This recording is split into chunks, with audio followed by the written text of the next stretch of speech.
This is John Carrington for Eye on Baltimore. So don't touch that dial. Eye on Baltimore has some good information for you. You're going to have a great time. Don't change that channel. We'll be right back.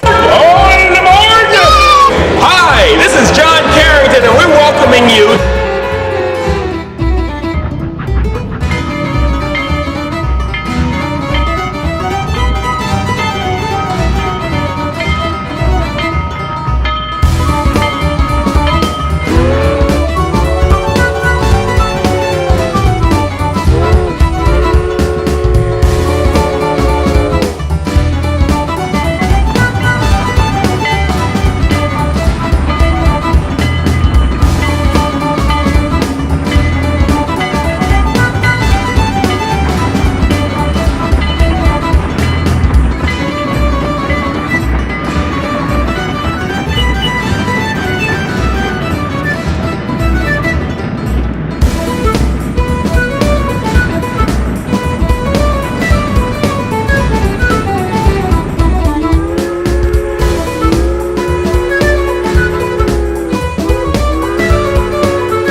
I'm John Carrington, and I'm here with Mr. Courtney Wilson, who is the Executive Director of the B&O Museum.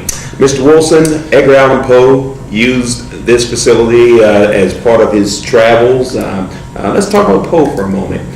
What is the relationship between Edgar Allan Poe and the B&O? Well, historically, there's a minor relationship in that he traveled between here and Ellicott City on the B&O train numerous occasions to visit his friend John Pendleton Kennedy.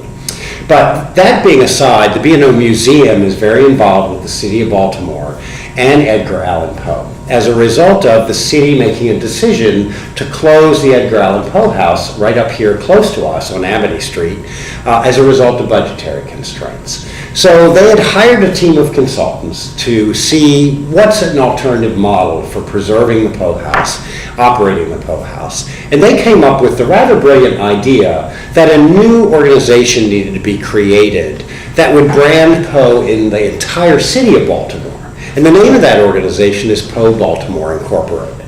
And it's their charge, or at least it was proposed that their charge be, that they help promote Edgar Allan Poe, his history and his legacy here in Baltimore, all over the city. And that as a result of that, the funding that they would raise and the proceeds from events they might create around the city would support the preservation and the operation of the Edgar Allan Poe House. So the city of Baltimore actually came to us for a number of reasons. First of all, we're a very mature museum with a strong staff of curators, graphic designers, fundraisers, things like that.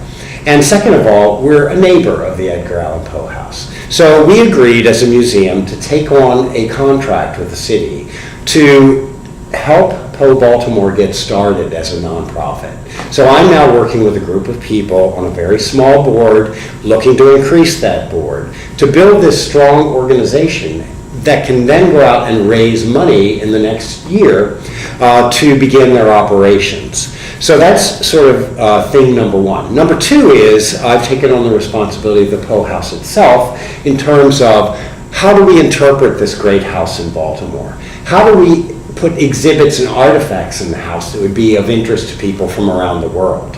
And then thirdly is really putting together an operational plan, a practical fundraising plan so that this new organization, Poe Baltimore Incorporated, can have a future and they can be a successful new nonprofit in the city. And I've actually become quite a fan of Edgar Allan Poe now that I'm involved with the project and never realized that people literally come to Baltimore from around the world to go see his house here. So you are an Edgar Allan Poe fan? I've learned to be, and of course, I think all of us grew up reading his short stories and Pit and the Pendulum. Absolutely, and his horror stories. So I think there's a human fascination with Poe, but I never realized how important Poe's life in Baltimore really was. He wrote a number of his works while he was here. Obviously, we have the body over in Westminster Cemetery. But I went up to Philadelphia to visit the Poe House in Philadelphia. There's also a monument to Poe in Boston. There was a cottage that he lived in for several months in New York. And then there's a Poe Museum in Richmond, Virginia, which is where he spent the bulk of his time. However, Poe was not born here. He was born in Boston, but on numerous occasions throughout his life, he claimed Baltimore as his birthplace. So he loved the city. The little house over on North Amity Street, not far from the B&O Museum, he actually lived in for the longest period of any other existing Poe house in the United States. So I think we have a legitimate stake for Edgar Allan Poe being a solid mascot of Baltimore, Maryland. And you know we Baltimoreans love our mascots. I mean, we got Mr. Natty Bo. Yeah. Well, somebody came up with Mr. Natty Poe. So we are a fan of our mascots. And as we know, the Baltimore Ravens, their mascot, the Raven, actually is named Poe. So there's a long legacy of Edgar Allan Poe in Baltimore. He was known to have visited several taverns in Fells Point. We know where he lived in 3 or 4 different places around town. And we know that he died at Church Home and Hospital up on Broadway near Hopkins today. So we know a lot about his life here. What can our viewers do to help you launch this new nonprofit? Well, I think learning about the new nonprofit and our mission would be great. And there is a website.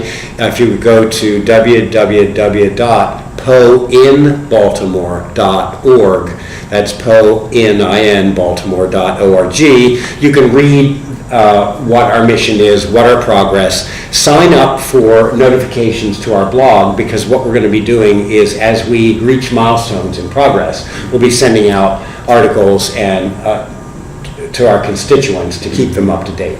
Of course, the nonprofit status has not quite been reached yet by the IRS, but that's right around the corner. So save your pennies, save your money. This group is going to need a sort of financial kick in the pants to get started, and we're talking to some companies and foundations now as well. Okay, so the Poe nonprofit is going to be evolving Yes. and developing. Where do you want it to be in 5 years?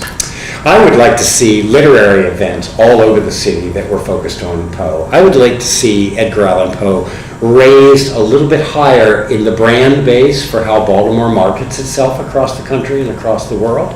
And I would love to see the Poe House flourishing with 10 to 15 to 20,000 visitors a year. Wow, okay. Your vision for other projects that you're working with? Well, it's interesting to be involved with the city because we work with them a lot on a number of historical projects with other properties, and we have an excellent relationship with the mayor and with the staff, and I think we've become a trusted partner with the city when it comes to trying to preserve the history of Baltimore. Along with our other sister institutions like the Baltimore Museum of Industry and the Maryland Historical Society, we all like to work together because we realize that government can't do everything. So we as a nonprofit, and particularly me as the director of the B&O, like to consider ourselves not only a charity, but also that we are charitable to the community that we live in. And towards that end, what we do here is we give away many, many free tickets to Baltimore City Schools, to challenged communities, to daycare organizations, so that they have an opportunity to benefit from what others have given us. And the same with the city. It's like giving back to the city you live in. We like working with them and helping them whenever asked. All right, well, we're going to take a break and we'll be right back with more with Mr. Courtney Wilson. We'll be right back. I'm nuts about downtown Baltimore's West Side. Hello, I'm John Waters, and I'm proud to say that Baltimore has always been my home. It's the inspiration behind all my films, including Hairspray, Crybaby, Serial Mom, and A Dirty Shame. Let me tell you, there are not a more eccentric, monumental, eclectic, intriguing, and character-filled 28 blocks anywhere in the world, and I'm here to prove it to you. This is where Babe Ruth was born. They tell me he's the best baseball player ever. Not that I'd know. I'm more into theater. Like nearby Arena Players, the nation's longest continuously running African-American community theater. I'm also a big fan of Century-Old Antique Row, where New York dealers come to buy and later mark up their purchases sky high for their Manhattan buyers. On that same block sits the U.B. Blake National Jazz Institute, housing memorabilia from Baltimore jazz greats like Billie Holiday and, of course, UB himself. The West Side is also where the Maryland Historical Society calls home, with its many Baltimore artifacts, including the original manuscript of the Star-Spangled Banner and Nipper, the RCA dog. Infectious, fashionable, Full of vim and Baltimore vigor, I walk the West Side streets these days in amazement at what it's become.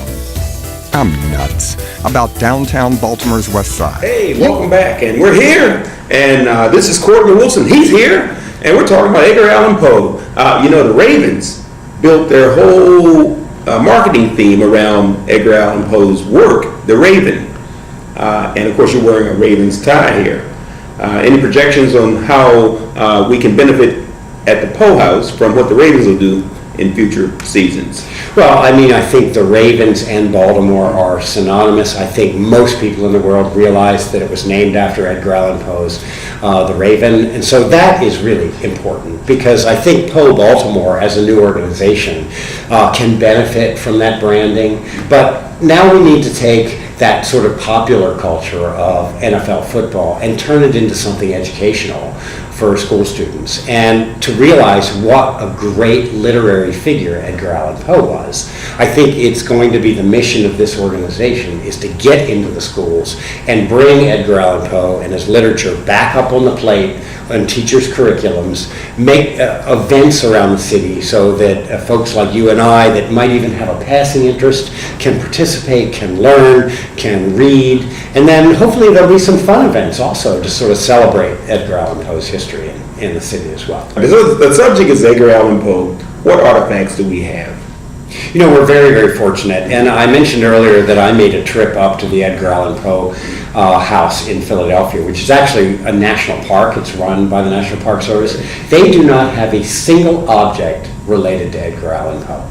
The city of Baltimore is so very fortunate. Back in the 1930s, when an organization called the Poe Society of Baltimore actually saved the house from being torn down, that society still exists, and over the years they have been lucky enough to acquire, to purchase some items that belong to Edgar Allan Poe. In addition to that, the city of Baltimore has artifacts that have been donated because the city ran the house for almost 30 years. So we have a rich, I wouldn't say a huge collection, but a really important collection of Poe artifacts, including a chair from his home. We have his writing desk, most important artifact. We have a telescope that belonged to him, a sextant. Not many people realize that Edgar Allan Poe was at West Point and was a military officer for a while. Yeah. So we have some artifacts like that. In addition to that, the city also owns a lot of china and glassware from the house from his kind of foster parents who he lived with in Richmond, Virginia. So we have plates that Edgar Allan Poe probably ate off of, a rich collection which we really, really need to get out to the public and show so that people can come to the Poe House and see tangible things related to Edgar Allan Poe. All right, this is exciting. So we need to get the Poe House reopened.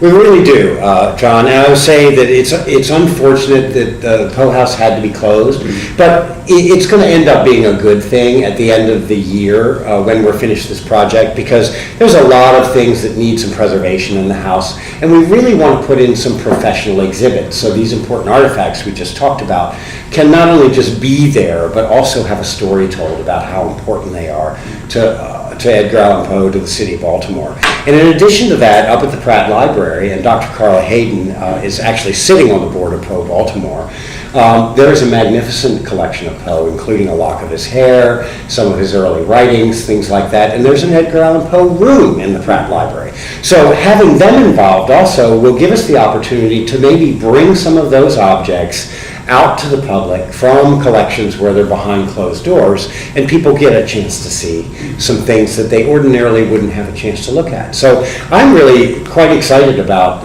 the opportunity here, and I think we have a good, solid base group of people for Poe Baltimore, and I'm hopefully by the fall of 2013, when we're ready to launch this, everybody will have a strong set of legs and have some funding under our belts and be ready to kick Edgar Allan Poe to the top of the heap in Baltimore. I love it. Well, every year somebody leaves a rose and a bottle of cognac on Poe's grave and at Westminster Church, and that's always a big event here in Baltimore. There are a bunch of sites in Baltimore where Poe is recognized, and over at Westminster Graveyard on the University of Maryland property where his grave is. There was this long tradition for 25 years or more where in the middle of the night, this shrouded fellow would show up and leave a bottle of cognac and a red rose. Unfortunately, that stopped about 3 or 4 years ago, and there's a lot of question. People still gather at the grave on that night waiting for the toaster to come by, but unless someone revives that tradition, it's kind of a lost thing for Baltimore. But I think that another toaster will show up one of these days. All right, well, we're going to take a break and we'll be right back with more.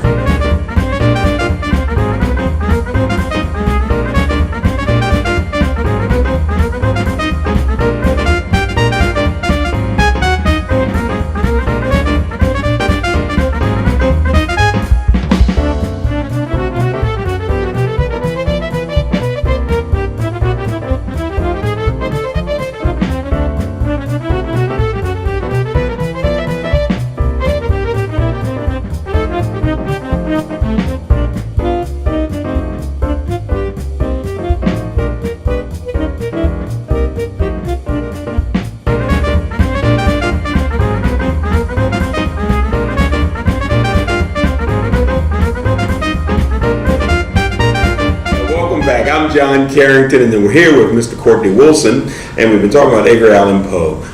Do you have any closing thoughts? Sure. I would like to tell your viewers that I think you can expect great things out of the Poe House.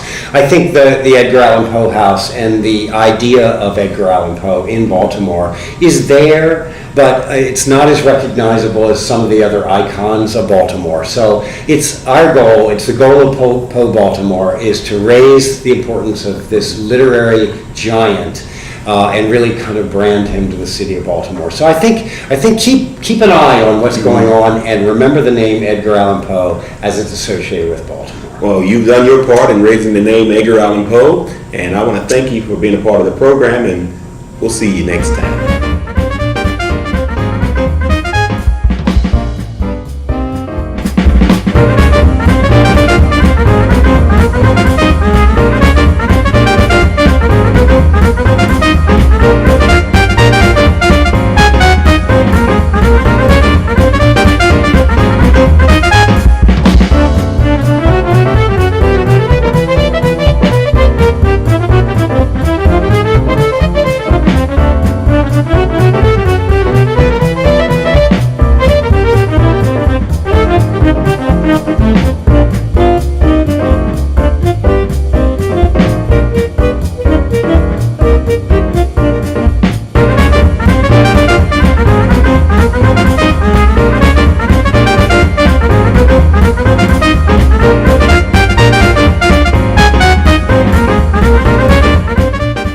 Hi, my name is Brian Tomford, and I'm the assistant manager here at the Hustling International Baltimore location.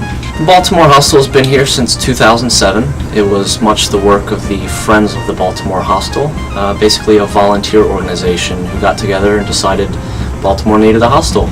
So throughout their thousands of hours of volunteer work, finally in 2007 it was made into a hostel. We opened up at 44 beds and 5 dorm rooms, and we've been welcoming people from over 500 countries throughout the world and about 10,000 overnights a year. So our building was built in about 1857. It's a brownstone located in downtown Baltimore, and we hope that all of our guests enjoy the building as much as we do.